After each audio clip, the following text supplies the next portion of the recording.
একটি ছবি আপনাদেরকে দেখাচ্ছি স্ক্রিনে। একটি ছবিটা দেখুন। এখানে লেখা রয়েছে, যেটা তার মানেটা হচ্ছে জাতিসংঘে ভারত হেরে গেছে, বাংলাদেশের পক্ষে 16-12 ভোট হয়েছে। এই বিষয়টা নিয়ে এখন আলোচনা করব। গত কয়েকদিন ধরে সোশ্যাল মিডিয়া, বিশেষ করে ইউটিউব ও ফেসবুকে একটি খবর ঝড় তুলেছে। বলা হচ্ছে জাতিসংঘে ভারত বাংলাদেশ সীমান্তে ভারতের কাঁটাতারের বেড়া নির্মাণ নিয়ে ভোটাভুটি হয়েছে। সেখানে নাকি 16-12 ভোটে বাংলাদেশ জিতে গেছে।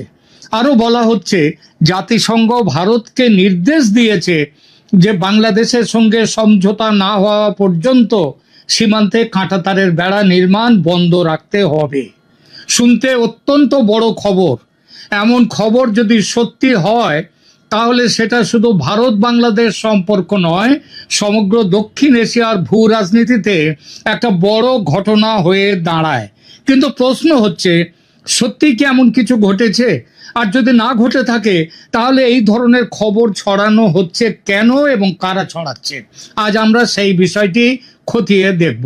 প্রথমেই একটা খবর বলি, যে এই যে স্ক্রিনে যে ইউটিউবারের যেটা দেখালাম, তাদের যে থাম্বনেলের ছবিটা, এই ইউটিউবারটি হচ্ছে ভারতের এবং এটা হিন্দি ভাষায় তৈরি ইউটিউবার, অর্থাৎ বাংলাদেশের কোনো ইউটিউবার নয়, ইনি ভারতের ইউটিউবার। সুতরাং এই কথাটা মাথায় রেখে আমরা পরের আলোচনায় আসি। প্রথমে একটা সাধারণ প্রশ্ন করি। ধরুন জাতিসংঘে ভারতের বিরুদ্ধে এমন একটা গুরুত্বপূর্ণ সিদ্ধান্ত নেওয়া হয়েছে যেখানে ভারতকে নিজের সীমান্তে বেড়া নির্মাণ বন্ধ করতে বলা হয়েছে। তাহলে এই খবরটা সবার আগে কোথায় আসার কথা? কোন জায়গাতে প্রথম বেরোবে খবরটা? প্রথম জাতিসংঘের সরকারি ওয়েবসাইটে, তারপর আন্তর্জাতিক সংবাদ সংস্থা রয়টার্সে, অ্যাসোসিয়েটেড প্রেসে, এএফপিতে, বিবিসিতে, সিএনএনে, ভারতের পররাষ্ট্র মন্ত্রণালয়ের প্রতিক্রিয়ায়, বাংলাদেশের পররাষ্ট্র মন্ত্রণালয়ের বিবৃতিতে। কিন্তু আশ্চর্যের বিষয় হলো এই সব জায়গায় এমন কোনো খবর পাওয়া যাচ্ছে না, অথচ ইউটিউবে একের পর এক ভিডিও, এবং এখানেই প্রথম সন্দেহটা তৈরি হয়। এবার আসি সবচেয়ে গুরুত্বপূর্ণ বিষয়ে।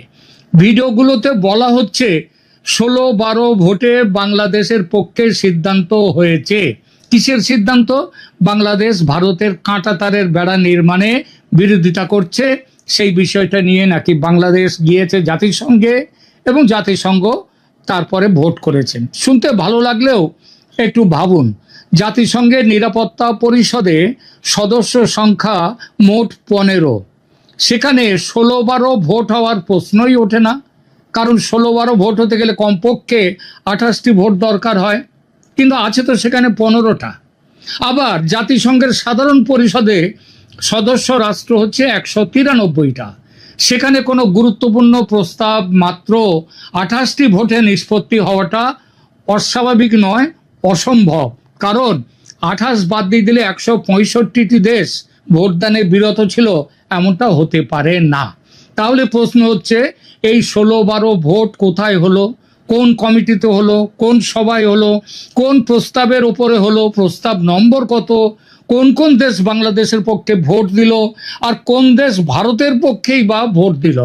এই প্রশ্নগুলোর একটিও যদি ভিডিওতে পরিষ্কার উত্তর না থাকে, এবং নেইও, তাহলে একজন সচেতন দর্শকের সন্দেহ হওয়াটা স্বাভাবিক। এইবার আরো বড় প্রশ্ন হলো, জাতিসংঘ কি আদৌ ভারতকে সীমান্তে কাঁটাতারের বেড়া নির্মাণ বন্ধ করার নির্দেশ দিতে পারে? সেই অধিকার কি আছে জাতিসংঘের? বাস্তবতা হলো, কোনো সার্বভৌম রাষ্ট্র নিজের আন্তর্জাতিক সীমান্তে নিরাপত্তার স্বার্থে বেড়া দিতে গেলে সেটা আন্তর্জাতিক রাজনীতিতে খুবই স্বাভাবিক, একদমই অস্বাভাবিক ঘটনা নয়। বিশ্বের বহু দেশ এটা করেছে। আমেরিকা মেক্সিকো সীমান্তে করেছে, ইসরায়েল করেছে তার চারদিকে, ইউরোপের বিভিন্ন দেশও করেছে। ভারতও বহু বছর ধরে বাংলাদেশ সীমান্তে, মানে প্রায় 4100 কিলোমিটার ভারত বাংলাদেশ সীমান্ত, সেখানটায় প্রায় 3,300 কিলোমিটারের মতো জায়গায় অলরেডি ভারত বেড়া দিয়েছে, বাকি আছে 800 কিলোমিটার। তো সুতরাং হঠাৎ এই 800 কিলোমিটারের জন্য বেড়া নির্মাণ নিষিদ্ধ করা, আর এটা তো কোনো নতুন প্রকল্প নয়, আজকের নয়, গত কয়েক দশক ধরে চলছে। হঠাৎ করে জাতিসংঘ এসে ভারতকে বলে দেবে বেড়া দিও না, এমনটা ঘটার জন্য অত্যন্ত শক্তিশালী আইনি ভিত্তি শুধু নয়, এটা অসম্ভব। এবং সেই ধরনের কোনো আন্তর্জাতিক সিদ্ধান্তের তথ্য এখনো পর্যন্ত প্রকাশ্যে নেই। এবার সবচেয়ে গুরুত্বপূর্ণ প্রশ্ন, যদি খবরটি সত্যি না হয় তাহলে এমন ভিডিও তৈরি হচ্ছে কেন? এর উত্তর খুঁজতে গেলে আমাদের বর্তমান ইউটিউব অর্থনীতির দিকে তাকাতে হবে। আজকের দিনে ইউটিউবে সবচেয়ে বেশি বিক্রি হয় কোন জিনিসটি? সংবাদ, মানে খবর না, তথ্য না, সব থেকে বিক্রি বেশি হয় উত্তেজনা, বিক্রি হয় চমক, বিক্রি হয় ভয়, আর বিক্রি হয় কি? জাতীয়তাবাদী আবেগ। যদি কেউ লেখে যদি যে ভারত বাংলাদেশ সীমান্ত নিয়ে কূটনৈতিক আলোচনা চলছে, তাহলে তার ভিউ হবে না, বড়জোর 5,000 ভিউ হবে। কিন্তু এই কথাটাই যদি লেখা হয় জাতিসংঘে ভারতের ভয়াবহ পরাজয়, বাংলাদেশের ঐতিহাসিক জয়, অথবা মোদী সরকারের মাথায় হাত বলে ছবি পড়লো মোদির মাথায় হাত, তাহলে লাখ লাখ ভিউ। আর এখানেই তৈরি হয় সমস্যা। এর সাথে যুক্ত হয়েছে আরেকটি বিপজ্জনক জিনিস, সেটা হচ্ছে প্রযুক্তি, আর্টিফিশিয়াল ইন্টেলিজেন্স। আজকের দিনে কয়েক মিনিটের মধ্যেই কোনো সাংবাদিকের কণ্ঠস্বর নকল করা যায়, কোনো সংবাদ পাঠকের মুখ তৈরি করা যায়, এমনকি সম্পূর্ণ ভুয়া নিউজ স্টুডিও সেটাও বানানো যায়। কয়েক বছর আগে যা করতে বড় স্টুডিও লাগতো, আজ সেটা একটা ল্যাপটপেই হয়ে যায়। ফলে দর্শকের সামনে এমন ভিডিও আসছে যা দেখতে পুরোপুরি নিউজ চ্যানেলের মতো, শুনতে পুরোপুরি বাস্তব, কিন্তু তথ্যের ভিত্তিতে শূন্য। আর এই ধরনের এই আর্টিফিশিয়াল ইন্টেলিজেন্স ব্যবহার করে যে ভিডিওর ছবিটি দেখালাম, সেই ভিডিওটি তৈরি করেছে ভারতেরই একজন হিন্দি ভাষী নিউজ চ্যানেল নয়, এই চ্যানেলের নামটাও আমি এর আগে কোনোদিন শুনিনি, একদম নতুন চ্যানেল। এবং তার ভিউজ হয়েছে কত জানেন?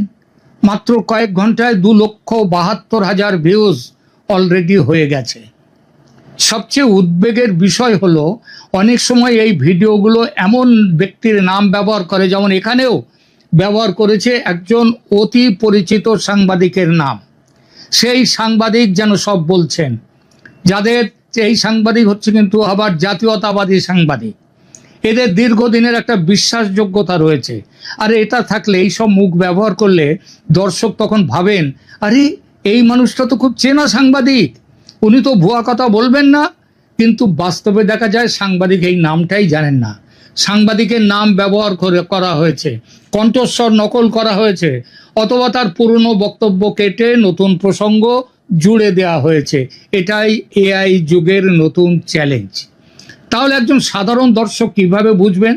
দেখুন, যে কোনো সংবাদ মাধ্যম, সে ইউটিউব বলুন কিংবা কোনো প্রতিষ্ঠিত সংবাদ মাধ্যম, তারা কোনো বিষয়ের বিশ্লেষণ করার অধিকার আছে তাদের মতো করে। সেই বিশ্লেষণ কখনো সত্যি হতে পারে, কখনো সত্যি হয় না, সত্যি নাও হতে পারে। এবং বেশিরভাগ ক্ষেত্রে বড় সংবাদপত্র, এই যে দেখুন যে ট্রাম্প সাহেব আমেরিকার থেকে এসে ইরানের ওপরে আক্রমণ করলেন, ইসরায়েলকে নিয়ে। ইচ্ছা ছিল কি 3-4 দিনের মধ্যেই ইরানকে খতম করে দেবে, ইরানকে পায়ের তলায় এনে ফেলবে। তা হয়নি। মানে প্রায় 120-25 দিন হয়ে গেল, তারপরেও দেখা গেল যখন যুদ্ধ শেষ হচ্ছে না, তখন আমেরিকাকে বাধ্য হতে হলো নিজেদের স্বার্থ বিসর্জন দিয়ে একটা যুদ্ধবিরতি চুক্তি, শান্তি চুক্তি স্বাক্ষর করতে। তাও 60 দিনের জন্য হয়েছে, 60 দিন পরে কি হবে সেটা বলা যায় না। তার মানে ট্রাম্পের যে বিশ্লেষণ, সেখানে ভুল ছিল ট্রাম্পের। সুতরাং ভুল বিশ্লেষণ সবাই করতে পারে, সেটাই হয়। তাহলে একজন সাধারণ দর্শক কিভাবে বুঝবেন যে কোন চ্যানেল এটা